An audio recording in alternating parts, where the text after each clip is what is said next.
Okay, what we have here is a 95 Jeep Cherokee. It's overheating. So let me get that off the trailer here and show you guys a little more of the Jeep. The first thing I did notice is I can't get in.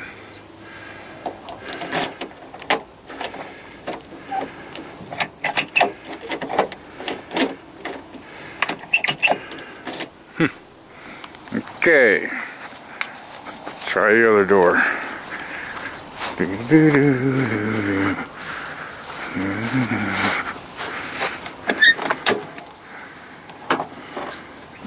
So, Jeep has an overheating problem, and here's what I found. The top hose has nothing to connect to. It's supposed to be right down here. And I did find that in the hose. So what we got here is the top neck of the plastic radiator tank broke out. So here's what we have. A replacement. So let me start working on getting this thing out of here. And okay guys, so far I've got the fan out and the shroud part of it. There's just two little screws, 8mm screws on the top, each one of them. And then what I'm going to do now is go around and take all these bolts out. I'll take this top pan off. Okay, there was 3 bolts on either side and 4 bolts up here on the top to get that off. And then you had 2 nuts here. But then they got this stupid thing here. You can't get this out because it turns into rubber, so we're going to cheat. Pick it up and just give her a turn. I'm going to do it on both sides. Okay, so now we just got to get that hose off there and the 2 tranny lines, and they got one little connector here that's just an 8mm. I can reach in there and get that out. Okay, I got everything transferred over to the new radiator. You had to put these on, just a couple screws, one on each side. Then these fittings. I don't know if you can see this or not, but that fitting, if you look right here, almost looks like it's halfway kinked from the factory. I don't like the way they do their fittings on this thing. It doesn't seem to be the most secure thing. But anyway, the new radiator is all dressed up, getting ready to put back in. I also took a water hose and put in that top radiator hose and flushed it out till I got the fairly clean water out of it. Okay, I don't know how much you're going to be able to see, but that fitting on the bottom of the radiator I did not like. The factory one come out and bent real quick.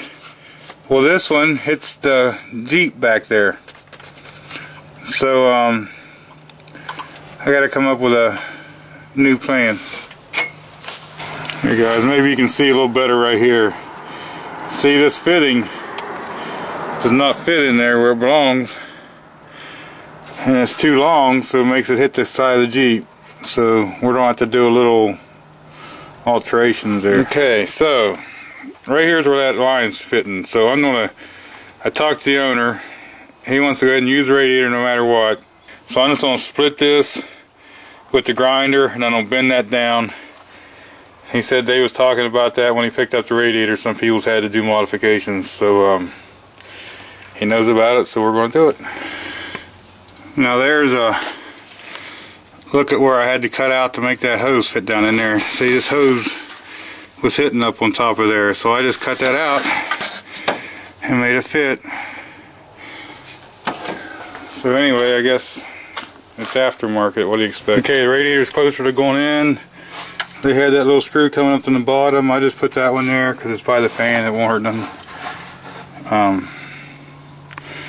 Let's get the fan in. The fan just has these little tabs on there, and they just go down in them little holes, and then we put 4 bolts into the top, so these ought to be pretty easy. Okay, I've got the radiator in.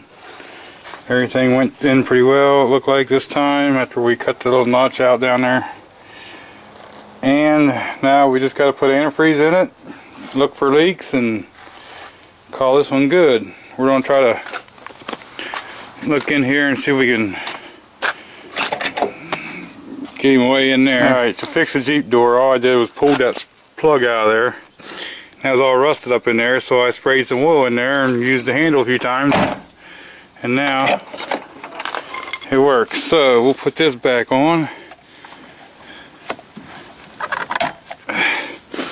And call that door good.